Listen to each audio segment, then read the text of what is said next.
we about to get ready to do, Ben? Right now, What's the getting ready to situation? do some situation is pretty much from the hurricane here that we kind of witnessed. Thunderstorm, you could call it. But we're getting ready to do some extraction of some hard surfaces. Most likely tile and grout in there. They already got some vinyl here and there. But anyways, you should go ahead and show them what we're looking at inside. But right now, I'm just gonna get everything prepped up because we're dealing with a lot of sand. So of course, we're at the beach, and one of the concerns here, of course, all that water dragged in all that sand and left all that behind. So our job here is to go ahead and extract a lot of that out, clean it out, and sanitize it the best we possibly can here. All right? Take a look.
All right, just getting done wrapping up. Pressure wash the kitchen area best we could here. This VCT. I'll show you guys the major area that was getting done here. Make sure I'm not tracking anything in. As you can see, floors are pretty much back in order here.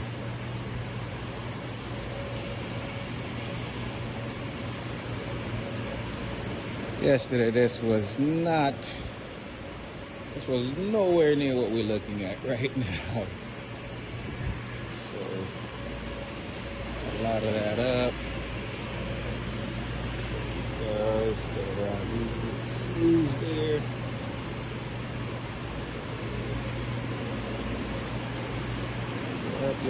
Up, looking better, looking better.